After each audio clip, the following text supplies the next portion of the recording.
Equine strangles. And what is strangles? Strangles is a highly contagious upper respiratory tract infection caused by the bacteria Streptococcus equi. It affects horses, donkeys, and ponies of all ages, breed and sex. The bacteria often infect the lymph nodes around the jaw, causing them to become swollen. In severe cases, they can become so swollen that horses struggle to breathe properly, hence the name strangles. What are the signs of strangles? The signs of strangles can vary enormously between cases, with some horses only exhibiting very mild signs, such as mild nasal discharge, which can be mistaken for other less serious respiratory diseases.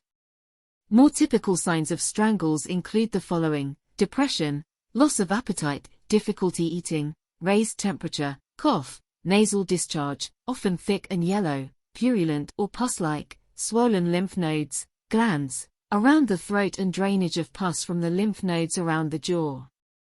The incubation period, the time between infection and clinical signs, is between 3 and 14 days, and most horses will recover fully within 6 weeks. However, roughly 10% of horses will remain carriers of the disease at this point. This means that they will no longer show clinical signs, but they still harbor the bacteria in their guttural pouches, meaning they can intermittently spread the disease to other horses.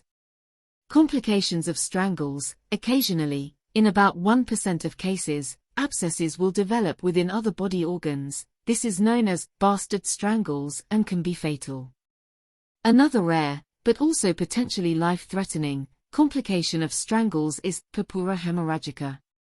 This condition causes bleeding from the capillaries and fluid accumulation, edema, in and around the limbs and the head. This accumulation of fluid can become so severe that there is circulatory collapse and death. Diagnosis of strangles. Sometimes strangles can be diagnosed on clinical signs alone, but often your vet will take a nasopharyngeal swab for confirmation of the disease. This is taken from the throat by passing the swab up the horse's nose. Alternatively, your vet may take a blood test from your horse, which can help to identify not only infected horses but also carriers and those that have previously been exposed.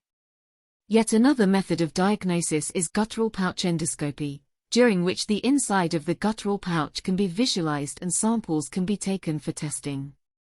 Your vet will advise you on the most appropriate method of diagnosis for your horse, as this depends upon the individual case. Treatment of strangles. The mainstay of treatment for strangles is supportive care. This involves treatments such as anti-inflammatory medication in order to treat the raised temperature and make horses feel well enough to eat.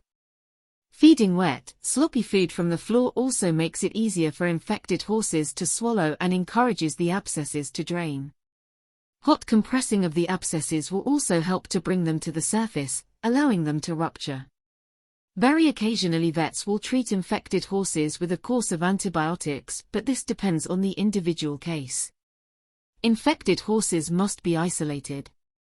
The treatment for carriers involves the removal of any chondroids, dried pus, from the guttural pouches via endoscopy and the use of topical antibiotics, usually penicillin, within the guttural pouches.